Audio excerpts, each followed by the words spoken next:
هذول ما يمثلون الشعب السعودي أبدا. الشعب السعودي واعي ومثقف عند الغريب. اللي مو قد السفر ويحسن سمعتنا عند الأجانب لا يسافر. أتمنى من جهة المختصة تشوف شغلها.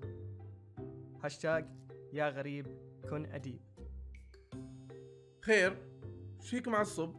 شكلك ما شفت المهزلة اللي صايرة بتويتر. بس هذا اللي معصب فيك؟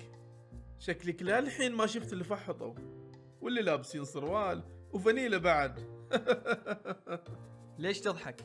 هذه تصرفات غبية ممكن تشوه سمعة شعب كامل، وأشوف لازم ياخذون العقوبة المناسبة لهم. ايش تبيهم يسوون؟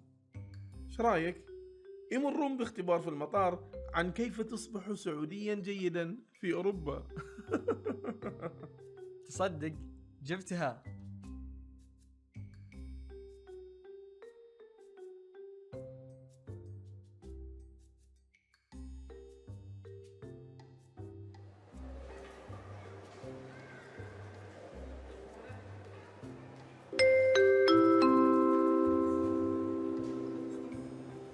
أهلا بكم في مطار السعودية الأولى الدولي.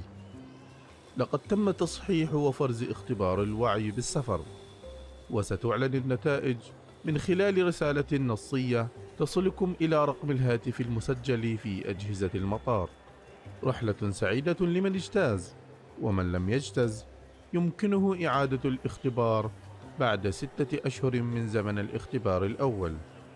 تحياتنا لكم من مطار السعودية الأولى الدولي.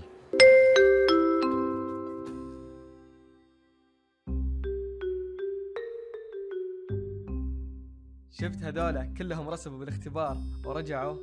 الحمد لله، كانوا بيروحون ويفشلونا. طيب إذا هذول كلهم ما نجحوا، مين اللي نجح وسافر؟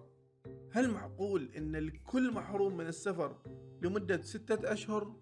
اللي ما عنده حس بمسؤولية تحسين سمعة بلده وتمثيل صورة شعبها كويس، أفضل شيء إنه ما يروح.